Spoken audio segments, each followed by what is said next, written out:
Episode 514 of the TV Dudes, recorded November 21st, 2024. Cobra Kai Season 6, Part 2.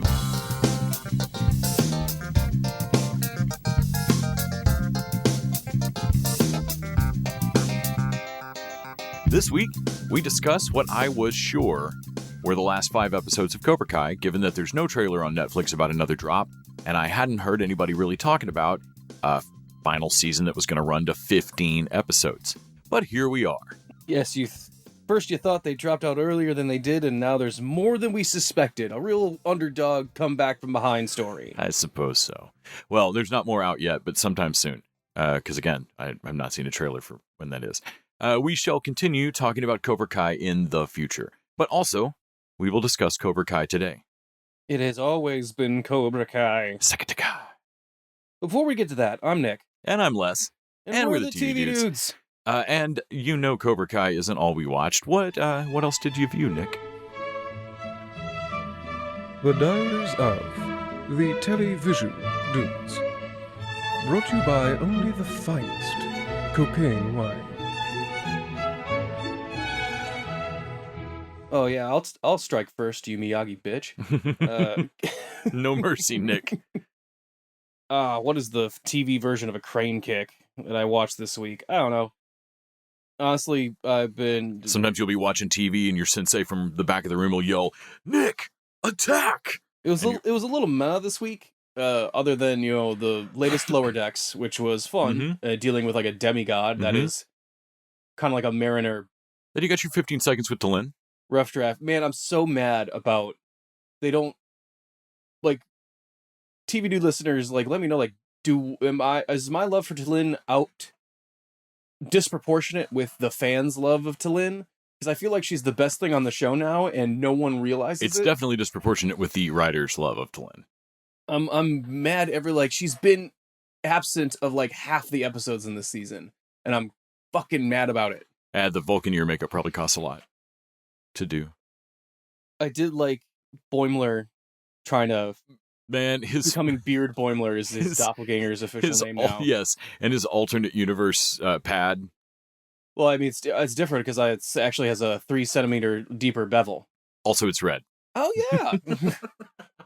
Man, I love Lower Decks so much. Talin hate aside. Then we watched What We Do in the Shadows. Yep. For the... that's definitely one where I'm glad it's wrapping up. We'll talk about Cobra Kai later, but it's like it's a show that I'm like, I think you're a season beyond.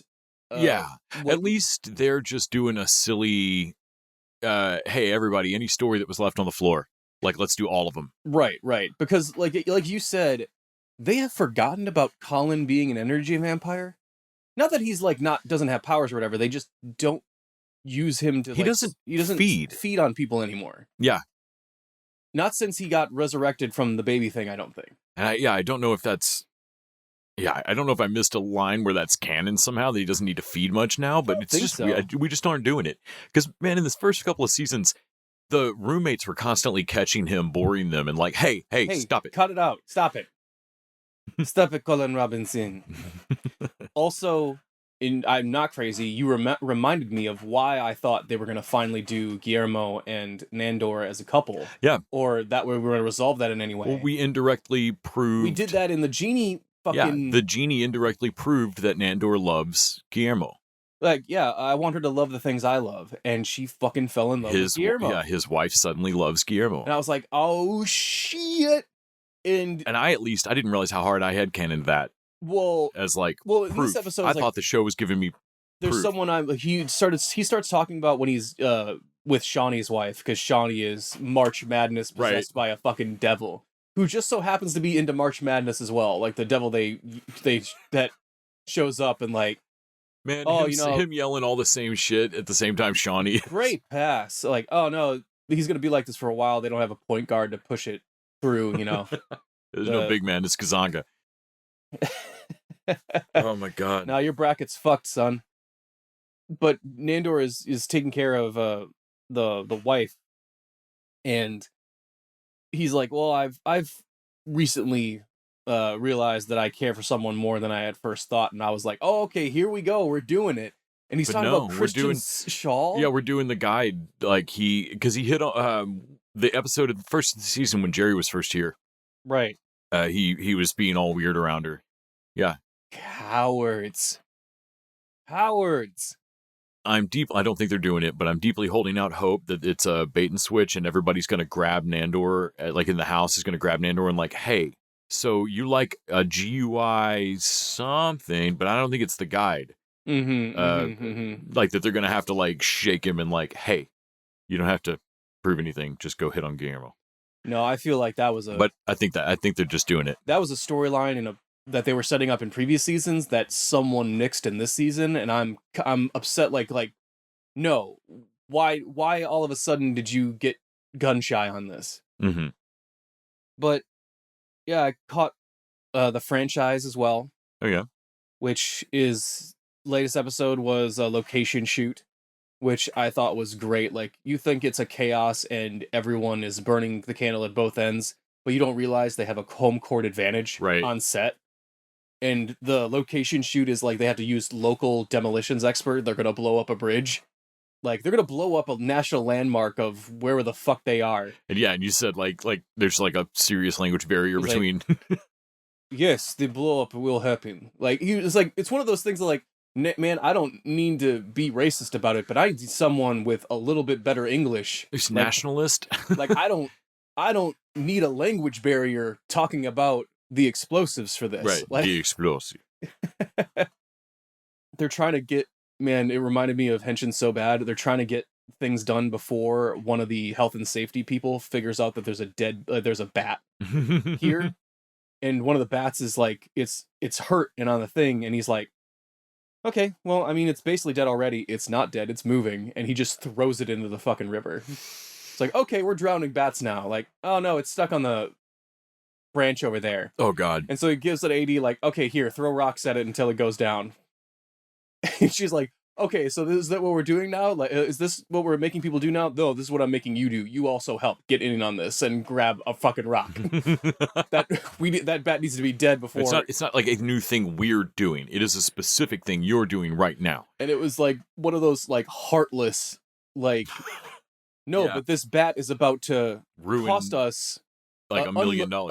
Like $20 million on a location shoot and rescheduling or whatever because we're about to discover like a bat colony on here and fuck that. Yeah. I'm saying we kill this fucking bat. And I gotta say, like, not to go too into much what happened on the Henshin set, but I felt that at a certain point of like, yeah, man, fuck that bat. I don't mean to be a monster about it. We shot in Austin. We did not kill any bats. No bats were harmed in the making of Henshin. Apparently everyone, like, there's people that care about that in a fucking great way. I watched C, the Apple show, because we still have the Apple account up. Man, having the Apple account, I was like, oh shit, I haven't checked in on Apple in a while. I should give some shit a try. Should you though?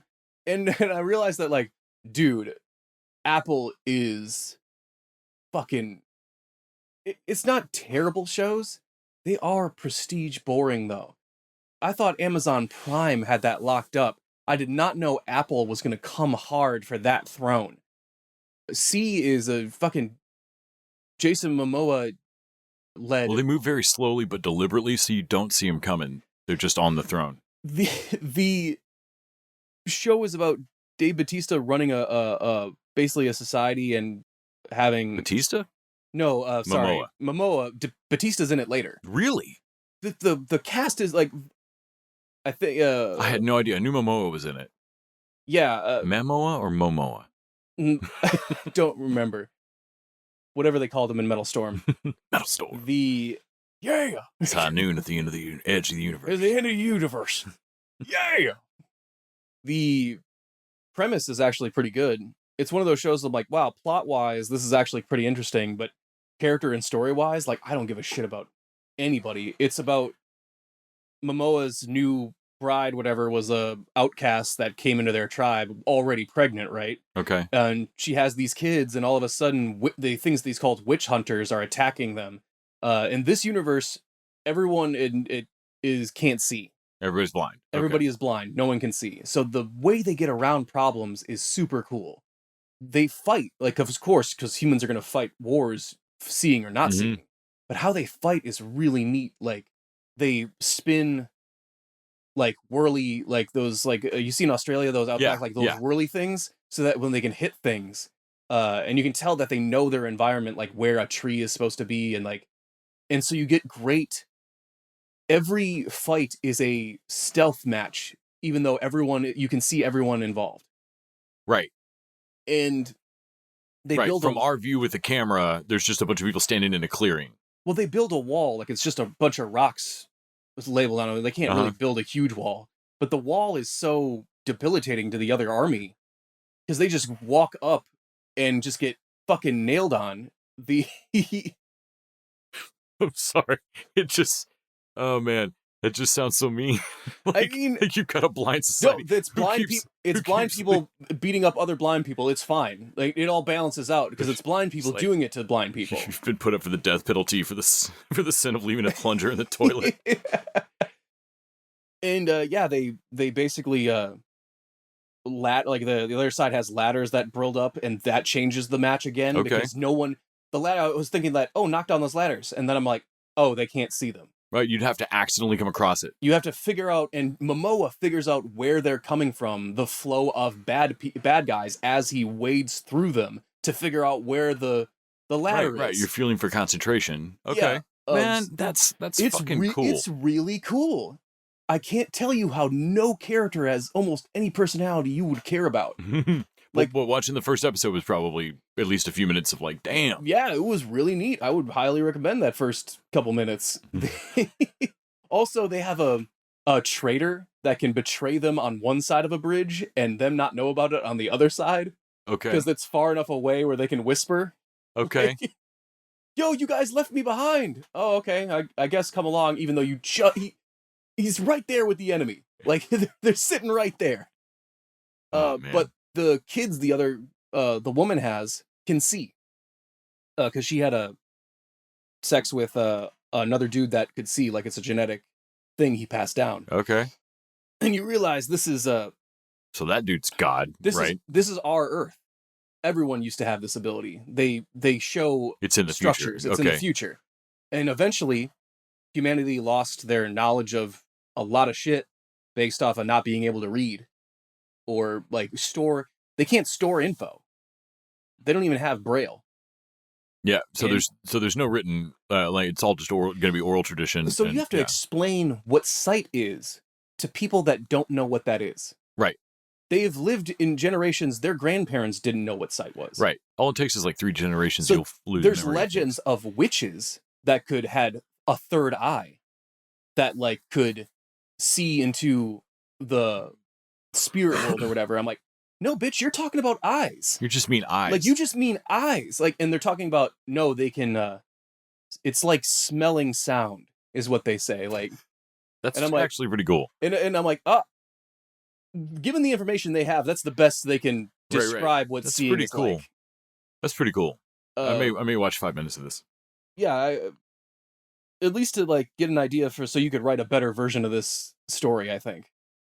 Wonder if it's based on a book. A lot of theirs are. Mm-hmm. What else you get? I mean, I kept up with Arcane Part 2. Oh yeah, I still need to watch more of that. It's gonna release the last third. This Saturday? This Saturday, yeah. So I guess we'll talk about that in the diaries when we're next caught week.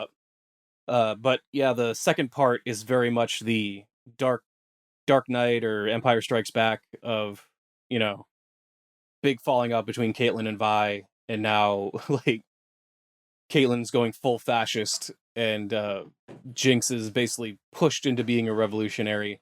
The Tulsa King finale is like, I'm glad we're done with that. Stallone is about to sounds like he's about to ink a deal for 3 and 4. Oh man, fuck you. Yeah, I have no interest. I'm good. I'm done on Stallone. Just wants a steady check where he's the main character then, because realizing in the finale there things that they weren't like, oh, okay, we're not going to do anything more with Tyson. Oh my God, the show thinks that we landed Tyson in a good space on his arc. Okay. What is Martin Starr even doing in this show at this point? What is like? Oh, we brought in a new Native American, and that doesn't seem to be anything. Oh my god! What if? Dude, this show is treading water. And in a different type of show, like it's not even like it's not even like it's White Collar or Burn Notice or like one of the better examples of that kind of USA comedy. No, it is now one of the lower tier of a USA show. Yeah, and it definitely wants to be a comedy. Even in its advertising, it calls itself that now. But what? Yeah, what the fuck. No, I'm good on Tulsa King. Yeah, I mean, good for Frank Grillo getting a paycheck and being a cool character on it, because he can't help himself but be cool. Yeah, no, I hope he had fun. We got to work with Stallone a little bit. Also, like how they ended up things with Chicky felt like it was satisfying. Is like the only way that it possibly could have gone. Right. No, there was a moment right before it happened of like, well, if they've got to do, there we are. Right. Is that about it for you? Yeah, that's it for me, man. Honestly, like my week perked up because we just watched Lower Decks and What We Do in the Shadows. Yeah, but the rest of that was like the rest of my week was all that fucking middling, if not just outright terrible shit. Oh, I watched Hilarious. Oh yeah, which was a short anthology horror movie, which is nothing to write home about, but it does have a killer shopping cart in the first part of it, so it opens pretty strong, and I definitely recommend that. That's pretty funny. I'll watch that part at least. Yeah, it's one of the thumbnails that I've been shown on streaming a million times and just haven't ever hit play on. There's also one where a woman's dog gets bit by a human and it turns into a person, like a reverse werewolf. Okay. And then she fucks it. And then sorry, there's more that happens in between there, but like that's the punchline of that gag. He's like, she's looking for some dick and her loving dog is now a person. Shape of Water Bowl. Yeah, and then like the ending of that one is that the dog bites her while a human. So like she wakes up with the dog still in her bed and is like, oh no. The indication is that she will now be a dog. Oh no. And they will probably fuck again. I guess I don't know what is happening. My lord. That was a weird way to take this. Phrasing. Well, let's see. Of course we watched Cobra Kai. I watched a few episodes of what we'll talk about next week, Cross, over on Amazon Prime. Cross? It is, so Along Came a Spider and Kiss the Girls. Alex Cross. Yeah. Okay. I thought for a second you'd like, did they make that Garth Ennis? No. But that's Cross still. No, it's Cross. Thank God, no. Yeah, and it's, I'm blanking on his name, Aldous Hodge. Yeah, fucking... Heartman, Leverage. Yeah. And honestly, he's good casting in it. We'll see. Tune in next week to see what we think about the show in general. They did that a couple times before trying to reboot it. Like I think once with Tyler Perry. Yes, they did. That was not good. This is much better casting than Tyler Perry. But the Morgan Freeman ones were pretty good. Yeah, this is obviously that dude, like other end of his career. Sure. But pretty cool. I do like. At least some ones I've watched, it's got a pretty creepy serial killer, sounds like, for the season. But the other cops are like, dude, not everything that you touch is, Hannibal Lecter, man. Some things are just like a crime where like a person just dies. And he's like, yeah. If it's that, I'll put it down. Sure, but we're on a TV show, so it's never that. It's never that. Also watched Elsbeth and Matlock, which those continue to be fun. Cannot believe you're still watching Elsbeth. Yeah, it's one of my 3 quirky shows each week. Mm-hmm. They're all basically the same kind of show. Went to the theater and saw the remake of Best Christmas Pageant Ever, which is so 70s, 80s it hurts. That trailer was a long trailer, and not like, no, it's only like 2.5 minutes long, but it is like long to get through. It feels like it takes things off your life. Like the whole movie is paced a little bit slow, but I was watching it and realizing like, oh, it's because this is a stage play that developed into a movie, and like, nope, this is exactly, it's not like the Psycho shot for shot remake or anything, but like, nope, you guys made a early 80s very special episode movie. And Judy Greer is very heartfelt in it. It's very Christmas. I mean, so we saw, in short order, I saw a secular Santa Claus movie, because we saw Red One, which has Santa Claus out the wazoo and nothing to do with religion at all. Oh, yeah, they basically forget about that. Then I saw Best Christmas Pageant Ever, which is an incredibly Christian Sure. Christmas movie. I mean, it literally ends with Lauren Graham, Lorelai Gilmore, isn't it? Okay. It ends with her looking straight at the camera and saying, "Hey, unto you a child is born," which is exactly how the play ends. Uh-huh. I mean, if you're Christian and still going to church and that is part of your Christmas experience, this movie's probably going to hit you right in the feels. Everybody else, I don't know why you'd sit down for this. Well, I had great nostalgia for it because my 6th grade, I think, class did this play. Well, the trailer definitely the feels like a South. 50s moral story. Because, Oh, yeah. Because the what I get from it is that, like, oh, can you believe all these monstrous kids and they want to be part of the pageant? How dare, like... And that's absolutely the moral of the movie, And the moral of the is movie- how wrong that is. How wrong is it to... Because they give Judy Greer endless shit about why haven't you kicked those kids out of the play yet? And she's Right. like, because all kids deserve to be in the play. And for me, that would be like, yeah, that's a good lesson, but also, why do you need that lesson? I think you know why. Nick. Why would anyone need the lesson of, hey, I think you know why. maybe kids are just kind of shitty because they have a bad life, and maybe we don't just exclude and... Like, it's basically like, no, we don't make how about we don't make a Slytherin house? Like, let's not make an evil house for kids. Well, like, and it takes as a very assumptive framing that, hey, so your church has probably slipped into exclusionary meanness. Sure. And, like, you talk about a blind spot, because, like, watching this as a kid, it was very much like, yep, that's church. Then I also went and saw an incredibly Jewish movie. A Royal Pain. Okay. I'm sorry, not a Royal Pain, a Real Pain with Kieran Culkin and Jesse Eisenberg. Did Heretic, like, spark something in you? I think it must have. I didn't really mean to go on this religious excursion, but there's not much in theaters right now. Les has found the one true religion. He didn't mean to. I didn't mean to. He has found it. So I think this is everything I would have wanted Darjeeling Limited to be. This is like two cousins that grew up together like they were tight as kids, but aren't. One of them's got a wife and kid and job now, and one of them is just kind of Kieran Culkin's just kind of a fuck up. And they go on like a heritage tour of Poland, like a Jewish heritage tour, because their grandmother's just died like a few months prior. And she left him a little bit of money to, like, specifically to take hey, go see Poland where I was from.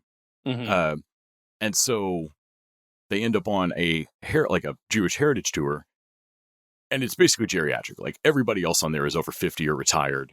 And then Kieran Culkin and Jesse Eisenberg. And Eisenberg is wound super tight. Like, he's kind of the Woody Allen one. What? And I know it's hard. And Culkin is the sloppy kind of fucked up one? Madman. Oh, shocker. It is really pretty fucking funny.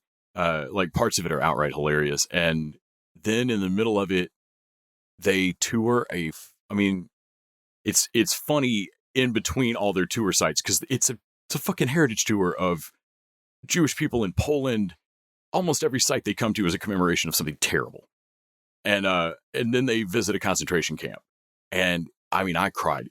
That the movie is able to be pretty funny and then genuinely take this heartfelt, like, damn kind of moment in the middle of it and build it into the story without it feeling like really out of place was pretty remarkable. Like, I think Eisenberg, somebody's got to step in. Woody Allen's too problematic and is bound to die soon. Sure. So I think Eisenberg is a good contender. He wrote and directed this. And it was weird and good. If you enjoyed the Holdovers last year, the Paul Giamatti Christmas movie, right. where they, right, the bunch of kids that stayed home. Yeah, they get stuck over Christmas. Yeah. Stayed on campus. This is obviously very different than that movie, but, like, it has that same kind of, like, it's a vacation pocket out of their real lives. Like, neither of these people is where they're going to normally be. Like, it kind of feels like that liminal space. There's a little, what are you going to do when you get back? Like, I'm just going to go back to my job and kid and wife. Like, what are you going to do? Like Mm-hmm. Kieran Culkin has no fucking clue. Really good. And then we kept up our classics. Watched an Oscar Wilde movie from the 60s called The Importance of Being Earnest. That was probably the fastest, sharpest comedy script I've heard in a long time. Sure. I mean, it's definitely dated. It's in the 60s and was written years and years and years before. Dude, comedies back then were really fast. But holy crap, man, it is sharp and smart and funny. I'd rewatch it. It's fucking great. Which makes me want to find like literally anything else they've shot of Oscar Wilde's. There've been a remake of this with Rupert Everett, I believe. The movie you like, Brain Donors, yes, is like the only thing that's even close to modern that reminds me of that pace of 60s so just comedies. screwball. Just woo, like a mile a minute. We got to get every pun out there. Yeah, let's get every joke in. Let's get like they burn each other in between. Oh, it's fucking great. Yeah, tons of quotes from it. And then I've been rewatching Ghosts. The only thing that I've noticed that I can't believe that they dropped the ball on, or not dropped the ball, but that they've let go in terms of all the rules. In the first couple of episodes, when Sam is just learning about how ghosts work, well, yeah, we can stand on the floor, we can move through the walls. I don't know. We don't really have a manual. And she asks, like, well, what about sex? And you're like, well, yeah, but we can't finish. It's really frustrating. They definitely drop that. Yeah. Ghosts can absolutely enjoy sex.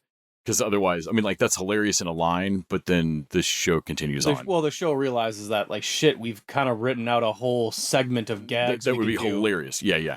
But overall, man, I'm really enjoying the rewatch on that. And Jay is still the MVP. He's that actor just rules.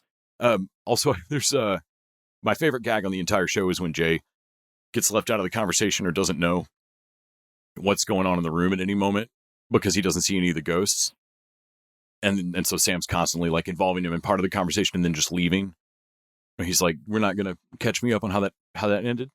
Okay, cool. But there's one where she flips it around and looks at one of the other ghosts and is like, and Pete agrees with me. And the other ghost is like, I am dead. I can see Pete. And she's like, I forgot. Sorry. It's habit. And they're like, oh man, she uses that against Jay so much. Like, man, the ghosts agree with me. I forget she's kind of shitty. Like, well, he flat out tells her one time of like, quit spying on her. Like, don't have the ghosts spy on our guests. Yeah. And she still does it anyway. Cause yeah, she's always doing that. The thing that I'm amazed by, some writer, I think, had the same moment we did of how the living shit are y'all paying for this B&B? You are terrible. You're really bad at running it. The watch. That's right. They have to sell the watch. They sell the watch. And because that is also the same guy that knows how Trevor died, and like they end up blackmailing him for twice the value of the watch. Mm-hmm. So that for like 3 or 4 episodes, they're trying to sell it. And they've established that this watch was $5,000 back in like 1790 or 1800 or something like that. Oh, shit. So it's like. And so it's worth a fortune now. Right. And then they get the dude to pay double their ask. Damn. In order to put pressure on the rug, because he's sure that they know the bodies in the lake and everything. Right. Yeah. What? Like I didn't even know you had a lake on the property. And so I was like, man, some writer in the room was like, if I'm going to raise my hand every day, and if there's one thing I get through on this show, it's going to be that we pay for this fucking B&B, because it makes no sense otherwise. And I think that's about it for me. Let's well, we can't quite get to the Karate Rumble yet. Feels like a good time to we're ironically going to ask for some merciful patronage ourselves. Yeah, if somebody wants to donate an 1800s watch. Like if you want to strike first over at our Patreon, I don't know. I'm trying to get there. No mercy, Nick. It'd be a good time to mention that you can join us over at patreon.com/tvdudes. You can throw down $1 an episode and get bonus content each week, like our TV Dudes at the Movies. Indeed. Which we did last time with Red One, and we'll do this week for Gladiator. We were very lonely last week on Red One. I have not seen anyone but us post anything even close to an enjoyable review of that movie. To be fair, To be fair, I have somewhat cooled on it ever since I watched it. I'm like, okay, that was fun, and I'm like, I think Les enjoyed that movie more than I did. It was just big and stupid. Because I can't begrudge anyone for like, man, I hated that movie. And I'm like, yeah, I guess I can't. I don't really understand that, but also I don't. It's not like I'm going to fight you over it. Like you should love it. I think that's where I'm confused. I don't understand how we had any emotions tied up in the stakes of Red One. Like everyone was like, I hate Borderlands. Okay, that I get. Okay, that I get. I could get leaving the movie theater mad after that. That was a fucking. But like, I mean, I grew up with the Dudley Moore Santa Claus the movie and shit. Like. I don't know if we've mentioned in a while, you can also donate at higher levels to get other rewards, including our highest level, the showrunner level. The showrunner level. In which you can make us watch any 4 episodes, I believe it is. 4 episodes. 4 episodes of whatever the fuck you want. As long as, it's available here in the States. Or like, you can't make us watch like Irish Netflix. I don't know where you're listening to this from. I don't know. We'll work it out. Honestly, I am shocked. That used to be like, it felt like our thing that I like, oh man, that was our punishment. Showrunner thing. But the last like 4 or 5. No, y'all been killing it. Have been really good. So I've been like kind of excited to like see what other people pitch. Cause we watch things that are like whatever's coming out, what's hot this week and whatnot, which means we miss stuff that's come and gone, Like, I don't think I would ever watch Kotaro. No, I feel I can safely say I would not have watched a lot of these, and man, they've been good. And they've been, and I think the podcast has been richer for it. But before we, get our gladiator on, but we are going to talk about what else has entertained us, some more rumbles. The gladiator match that is the Teenage Karate Tournament of Cobra Kai Season 6. Welcome to Barcelona, bitch. There's no way that we can win. At this point, I'd rather not lose any more brain cells. We knew this wasn't gonna be easy. Cobra Kai is one dojo out of 16. It's not us against them anymore. Tori chose the other side. But we can't keep letting her get in our heads like this. You have the opportunity of a lifetime to be captain, and you're completely blowing it. Let's see what you got. Some of us have nothing to lose. But not you. You got a lot to lose. I know Americans. You have no idea what it takes to win. Here in Barcelona. It's Barcelona, dipshit. We've heard all this garbage going around about loyalty. But almost all of us are trained somewhere else at some point. What matters is where our asses are now. We're in Miyagi-Do. We're not losing. So wipe the smirks off their ugly faces. I did not expect them to flood a high school and fight it out on ships. Yeah, that's pretty cool, actually. But I also, I didn't really know what to expect in the SEKAI TAKAI. The Tigers felt like overkill. The Tigers did feel like overkill. So Cobra Kai is a show that is based on the Karate Kid. I thought the eagle thing was metaphorical. Yep, nope. And so you're basically caught up. This season, they've been in Barcelona for the SEKAI TAKAI karate tournament. It's pronounced Barcelona, idiot. SEKAI TAKAI. So, that's been fun. And I can't stress enough for the conversation we're about to have that the SEKAI TAKAI is a high school karate dojo tournament. At least high school age. Yes, minors, amateurs. Yeah. So, like, everyone here is like 15 to 18 something like that. And so this is where children come, worldwide. You win whatever, I'm sure, is your nation's like fucking and are invited to your dojo or whatever after you win a couple matches. Because they had to, like, the first half of the season was them pitching and auditioning for SEKAI TAKAI. Right. So just keep all that in mind. They're live streaming this. Like it's a children's karate tournament, which totally explains what happens. We'll get to that. So they don't do the thing I wanted them to do, which I thought they were like. I thought was where we're headed early because right. Well, first of all, this is not 10-episode season like all the others. No, it's a 15-episode season. Man, we ended that last episode like, what the fuck? What? Dude, when it just ends there, cut the feed. Hey, what? I was... God damn it. I was gobsmacked. Well, I thought the... Like a roundhouse kick to the face. The opening of this season introduces the Iron Dragons as a third party. Right? They seem to be like, while the Cobra Kai and Miyagi-Do are busy fighting each other, man, they come in and clean up. Right at the start, we're like, so you two have an unhealthy obsession with each other, but you're actually at the world's greatest karate tournament, as I understand it. Yeah. So, and like the rest of these dojos are badass. They're there to win. And they're looking at this mess going, okay, well, you two aren't even like, and so Cobra Kai and Miyagi-Do are like the bottom of the rankings, basically. It seems like. Meanwhile, this fucking giant Ukrainian Dude. Ivan Drago's little brother. Fucking Dude, looking this kid is a motherfucker head taller than everyone. is cleaning everybody else's clocks while you were just fucking distracted. Right. And then we also find out that their sensei, like, so this season's got a bunch of reveals. Not the one I wanted, but we've got 5 episodes left. I wanted Hilary Swank. We still have not gotten a Hilary Swank reveal. I don't think it's going to happen. No, I guess not. I'm sad. I feel like it would be cool. I don't know. Cool. I don't know if she's not interested or if they haven't reached out or where I feel like they've gotten everybody else. They've gotten, and that's what kills it. They got Mike Barnes else back. Mike Barnes, who gives a shit about Mike? I do. Got one of the guys here that traps Danny into a dog Oh cage. my lord. Traps Daniel LaRusso in a dog cage. I'm gonna circle back to that 1 second. But because don't get me wrong, we're gonna talk about the dog cage. But no, that dude's from Karate Kid 3. That dude is the same actor from Karate Kid 3. Man, and he grew up, his hair is way different. I did not recognize him. So you tell me they went out of their way and got that? That took some searching. You didn't have that guy's number. No. That took some digging. You had to fucking You had to find a warehouse in Van Nuys that guy lives behind. You had to... And so Hilary Swank is somehow off the table and impossible? Come on.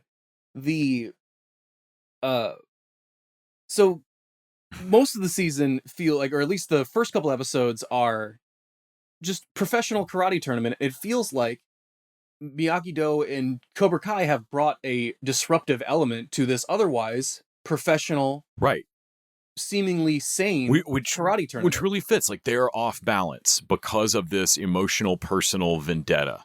Right. And like they need to put, and so that's what I thought the stakes were. Right. Y'all need to put this bullshit aside so that you can focus and win this tournament. Mm-hmm. And I thought the Iron Dragons were going to be a completely new dojo that is unconnected and be like, we don't know what your deal is, but we're just here to like win this tournament. Right. I thought they were going to show us like a dojo, quote unquote, doing it right. Yeah. And no, it's Terry Silver bought out a fucking dojo. I was impressed that they have a flashback scene where his lawyer's like, I got most of that shit thrown out. What's the main witness's name? Stingray? Oh yeah, Stingray. No, that guy's a terrible witness. Yeah. Just destroys him. And so Silver's there suddenly shows up and has gone and found like an actual like street fight killer. Yeah. That had run a dojo before and is going to get his thing back. Yeah, because the Iron, they really are the previous champions. So yes, they are. Yeah, that's not bullshit. So they have an automatic bid, right? It's not like he created a dojo out of nothing. He just bought out the fucking head dojo. Yeah, but he went and this dude owes a lot of debts, and he just goes and like clears it. Right. And honestly, like the underground fighter or whatever, he's a little too into the. At first, he's just like, dude, you want me to just? I don't have to win. I just have to embarrass these other two dojos I don't know or care about. Fuck you, man. Like, all right, let's do this. But of course, then they get over there and dude is a little more obsessive than... Johnny immediately has a beef with him. Right, at the buffet. Beef. Yes, over steak at the buffet. Chosen shows up hammered drunk because we still haven't settled the thing with him and Kimiko. Who he keeps thinking is ignoring him or whatever. He keeps showing up unannounced and then not sticking around to ask any questions. Like, it is rom-com 101, Chosen. I mean, that guy was very... He had like a towel on, right? Yeah, I mean, yeah, there's that, but like also like that could have been a very naked man, nephew, or I don't know. It's a very naked nephew, to be walking around like that. Maybe he had a swimsuit on underneath it. It just talks. Oh, okay. I don't know. Either way, you would have thought when Chosen was like living in Daniel's garage and just unemployed karate dude for a little while, he might have watched a couple of CW shows or something. Yeah, but even and to say like if that is her lover though.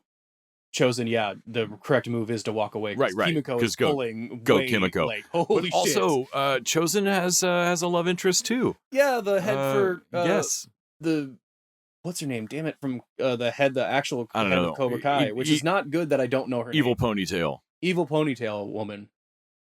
So this is a fun season.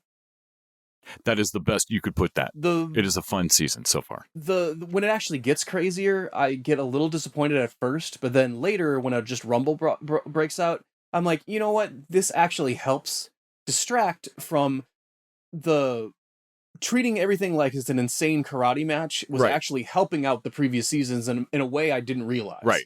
Right. Because by episode 9, it was wearing thin on me. Like, the dog cage was out of nowhere and too dark. But, like, by episode 9, it was wearing thin on me that, like, we've gone one season too far. We're leaned out past the skis here. It's the alias problem. All of these people have flipped sides and fought this fight before. You're having to undo arcs in order to have them.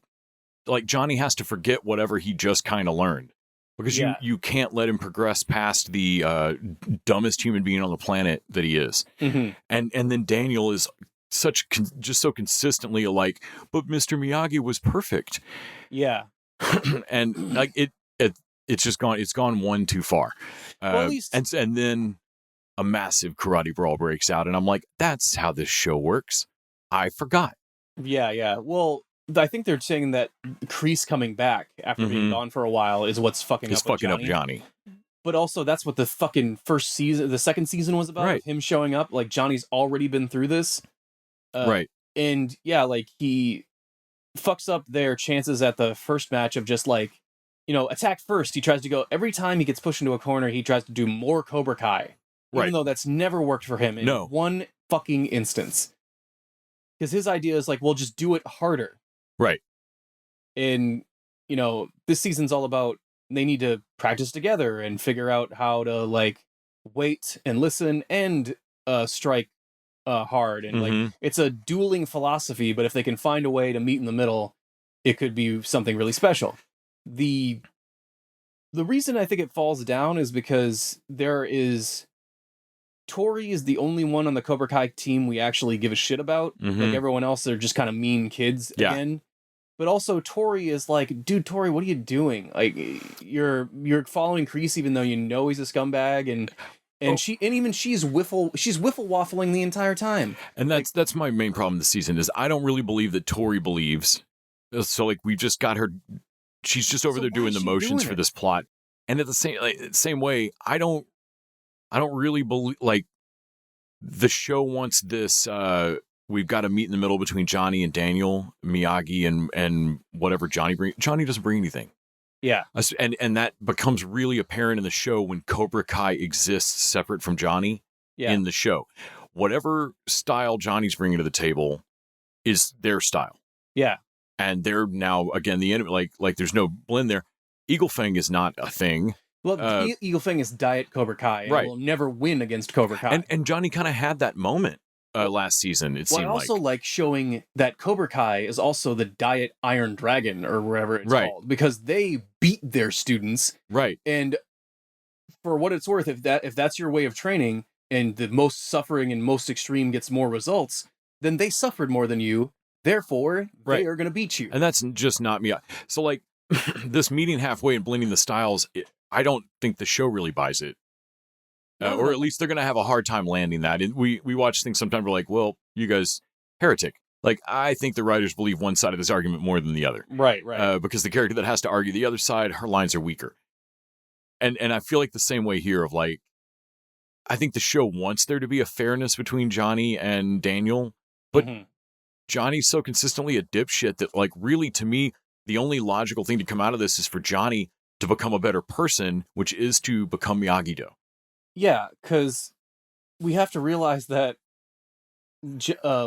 Daniel's life is just way better than Johnny's. Right. And because his philosophy is to life is better. Yeah.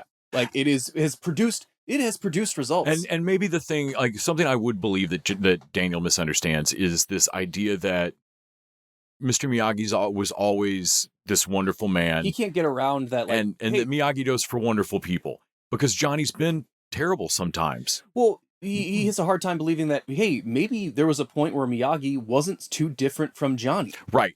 And his philosophy of life came from experience and from mistakes he made and learned from. Right. You can't disdain Johnny and cast him away. You have to believe that he can turn into Mr. Miyagi. He didn't learn the no strike first or no fight. Yeah. Until after the Sekai Taikai, where apparently he killed somebody. Right. And, like, that completely changed his outlook. At least that's what the show seems to be indicating. And I feel like that sells to me. I'm like, oh yeah, He roadhoused around a few years, cleaned up some That makes bars. Miyagi a more three-dimensional character, and without destroying who he was Right. in the movies. Right. He was still that wise old man, and everything you learned from him was still valid and helped you and is important. It's just that he had He's to learn it seen the himself. consequence of having a bad moment. Miyagi didn't have a Miyagi to teach him that. He had to learn it the hard way. Right.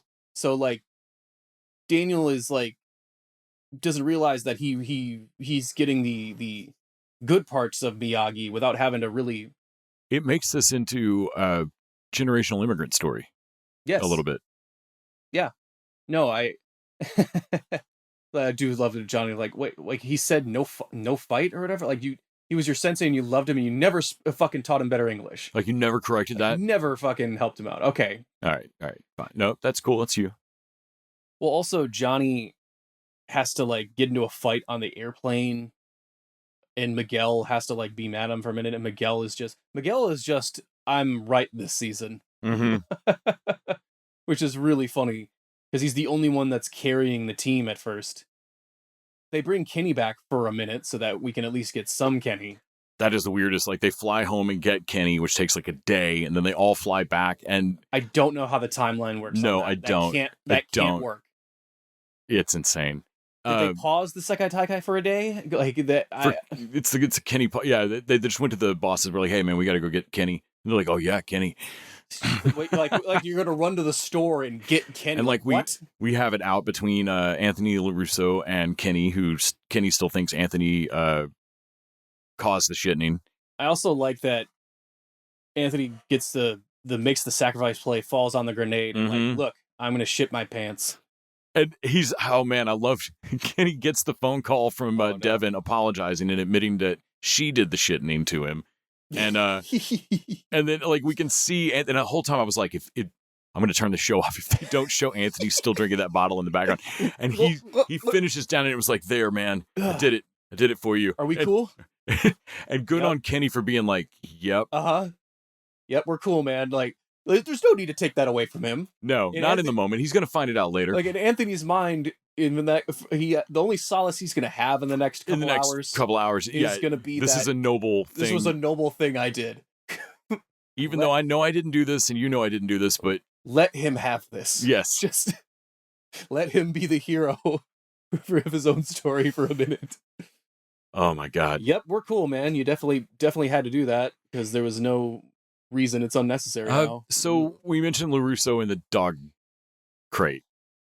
Well, that is the before we realized Silver's there, because we were like, dude, did John Kreese like fucking kidnap LaRusso? Because he's trying to figure out. I really thought he had, man. He's trying to figure out Miyagi, where he was, like the guy, like, or the teacher of the kid that he killed was there, or somebody. I kind of forget. They dropped that storyline. Yeah. And I think they're gonna pick it up later, and then he gets kidnapped by like 3 people and put in a dog cage. And we're like, oh my God, what the fuck? This show got super dark. And then later it's revealed, like when they accuse Kreese of it, because of like, if anyone here did it, it's gotta be Kreese. Right. And then Silver reveals himself in this fucking hot tub. Right. Like his villain reveal is... He stands up and drives off in that hot tub and I had canon it like, that man's that dude's naked. naked as fuck. Like, yeah. He seems like that's the power move Silver would do. And he reveals like, yeah, it was me all along. And again, it is like, well, for whatever reason, this show, like this season, has been more like, God, I can't. Can just everyone once in a while just say like, guys, this is a children's karate tournament. Children's karate tournament, guys. We're going to war. Except Nope. we're not, though. We're not. Except we're not. You crush your enemy, no friends. Again, she's in high school. This is an insanely unhealthy thing to tell a teen. Man, if Everyone in life will only abandon and disappoint if you. the show is trying to give the takeaway that you should never teach your children karate, dude, mission accomplished. Mission accomplished, because everyone, like, ostensibly, like the reason that you teach kids karate because it lets them channel that energy into learn how to not be aggressive and learn how to control their fight. Well, also it's a form of expression and like dance or. And from what I see in this show, these kids are the most fly off the handle and turn it physical immediately. Right. Like all of them do exactly what you're scared your kid would do in karate, which is suddenly kick everyone. Mm-hmm. Like, great, now I've taught my child to use the weapon of the hand. So they go through, actually the Sekai Takai Sekai Takai. I can't say, I've been saying it forever now, and now I can't say it. Sekai. The tournament is structured pretty neatly. I don't think you'd actually structure any tournament like this, but for a story purpose, they do team matches. Right. And the team matches are super cool. Dude, they're just like a free-for-all fight. Like, it's great. There's definitely a moment of like, did they enter them into physical 100? What the fuck? Well, there's a balance one where they have to fall off, and then there's like the octagon that races off the thing that you gotta knock people off, and it's your whole group goes and they get knocked off one at a time. There's like tag-ins, and they keep kicking their people's hands away where they won't let them tag in. They won't let them tag in, and and that's where Eli and MIT. Damien? No. I can't think of his name. Yeah. The nerdy kid who's got the girlfriend now and going to MIT. Damien or something. But it's where they get to resolve their matter and team up. Which is real good, which is real fun. And go back to back and tire out a guy as they tag in and out. And honestly, I could see a tag in, tag out match of your entire dojo against people, and there's an that way you're really looking at the style and your dojo wide how good your whole dojo is. Right. And also how good you could be at like, okay, that guy has reach on our person. I need someone with a lower center of gravity. Tag Dimitri, that's what it is. Go tag in Kenny. He's got a lower center. Like, I could see like it suddenly gives them another level of strategy to it that I thought was interesting. And man, they do a whole opening bid, which is just a free-for-all where you get knocked out, and like if your captain gets knocked out, your whole team is down. And if you get knocked out, you get knocked down, you're out. And it's a 4 dojo free-for-all. And Cobra Kai wins the match. Of course they do. They have to win the first couple for the story to work. And just like the competition where like how high can you kick? Like, well, guys got to lose your room over this. Right. It won't, because I don't care about them losing their room. I don't care about them losing their room. So story wise, sorry guys. And it won't be nearly as funny if you guys just spread out into 2 rooms. Right.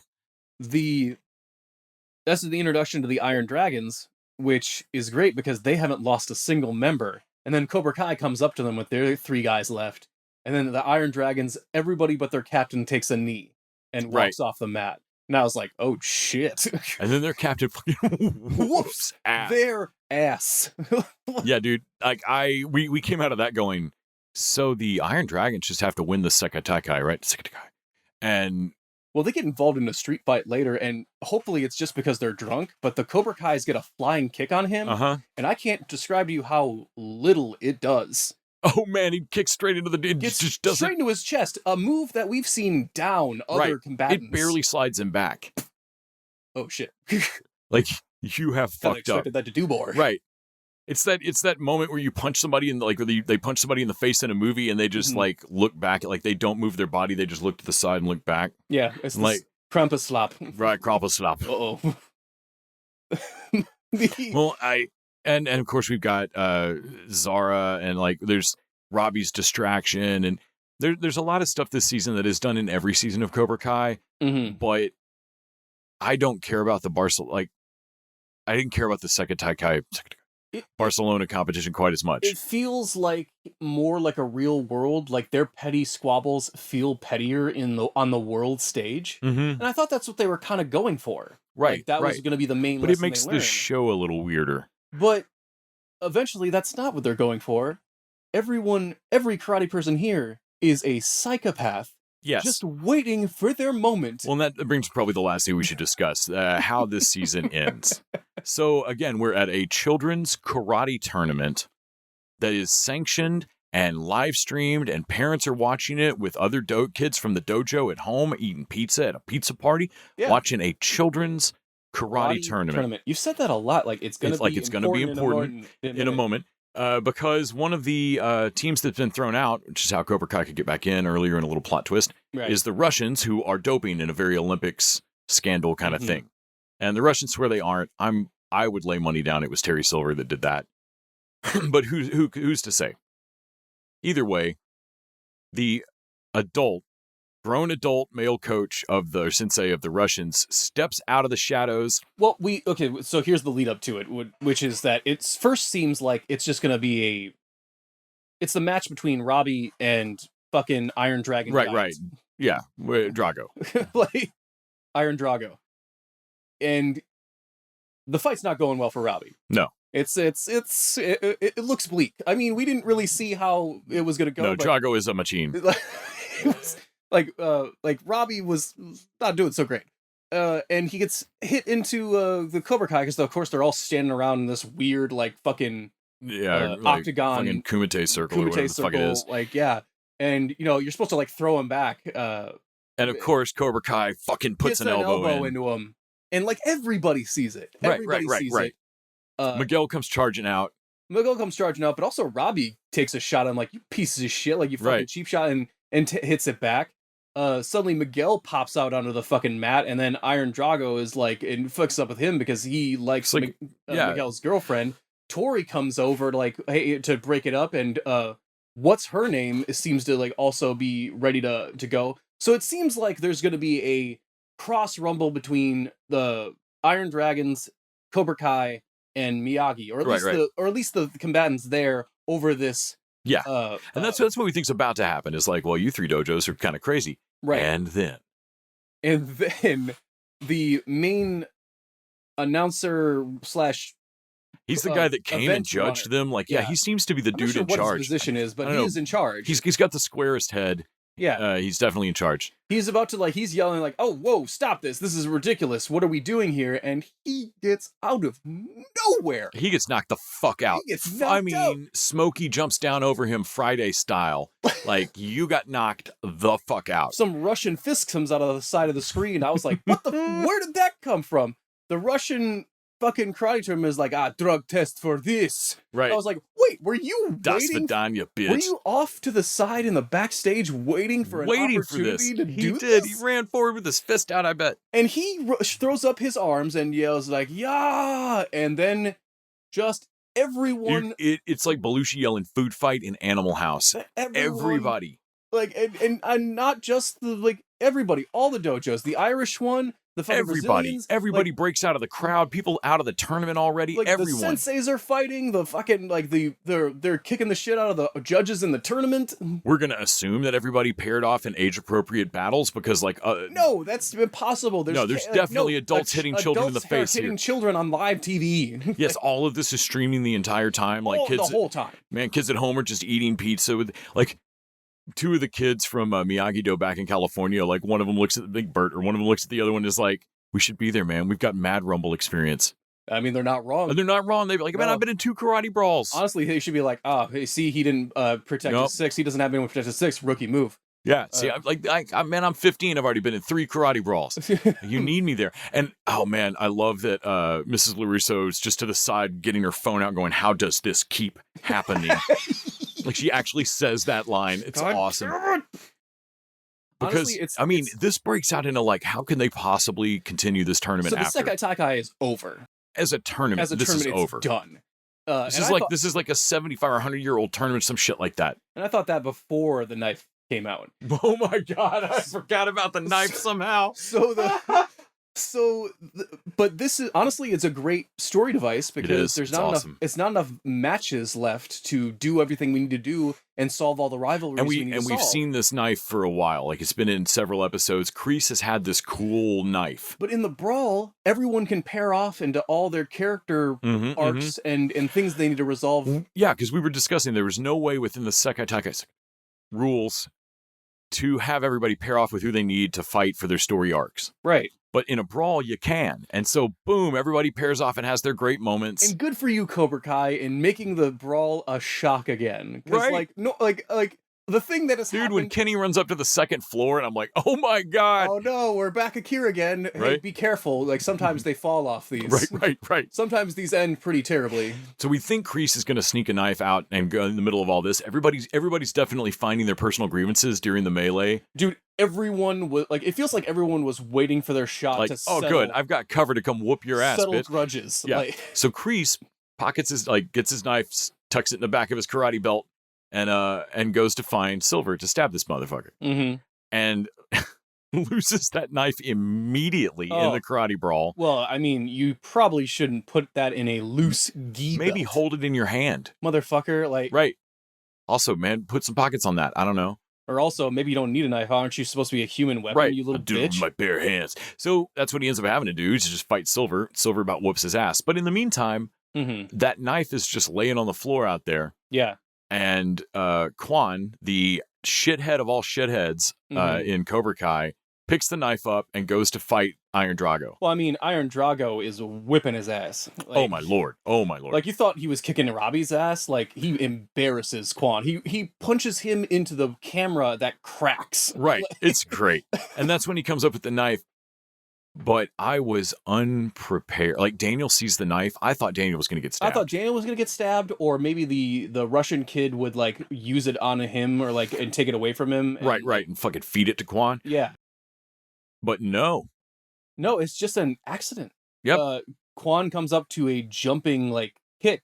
With the knife in his hand. And which I'm like, maybe if you do the knife in your hands, don't do the jump kick. Right. Like, maybe lead with the knife. Because Drago fucking smacks that Well, kick down. I suppose he's trying to hide the knife. He's trying to be sneaky about it. Yeah, and Drago wrecks his kick, and he falls. He falls. Badly. Yeah. And lands straight on that knife. Mm-hmm.